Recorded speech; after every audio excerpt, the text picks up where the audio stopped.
Mr. Leong. Thank you, Mr. Speaker. So, this has been a long-standing concern raised by members in many sittings, previous terms. And the government's holding position has always been that the government has no business intruding or regulating into the behavior within the private homes. I hope after all these years of raising these concerns, the government is now ready to move on that position, be it just incremental steps. So my first question to the SMS is whether would we be prepared to classify secondhand smoking coming from windows and balconies of homes affecting neighbours as public nuisance, and therefore comes under the powers, the purview of the Environmental Public Health Act, EPHA. As we know, like it was previous PQ, the seniors, children or family members who are allergic to secondhand smokes, to them it poses serious health hazard and significantly impact their well-being. So this is my first question. My second question is, in terms of public messaging, can the government step up and to be more clearly say that smoking at windows and balconies are undesirable neighbourliness behaviours?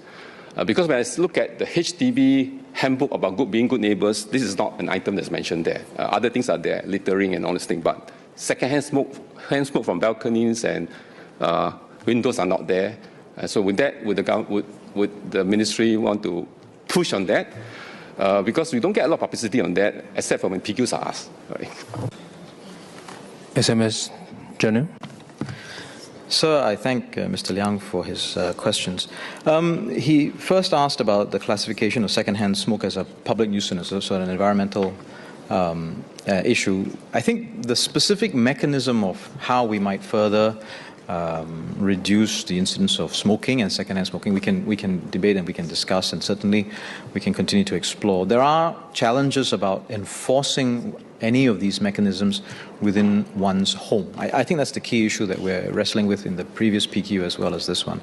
How far do we want to intrude into the privacy of one's own home and the behaviors that one can engage with there? And that, I think, is the key issue that we are facing, because smoking has increasingly been prohibited. I think we now have something like 49,000 spaces across the island where smoking is prohibited, and members will be familiar about the smoking prohibitions in covered areas within the HDB estates. And it's precisely because we've prohibited it in so many of these areas that now we're having to deal with the issues of what someone does in their own home when that smoke then pervades the neighbor's home. So, which is his second point, can we step up messaging? I mean, yes, certainly we can, and we can certainly explore this. I would personally take the view that smoking is not just an undesirable behavior at your balcony because it's going into your neighbor's home. Smoking should stop. It is bad for you, full stop. It is bad for one's health.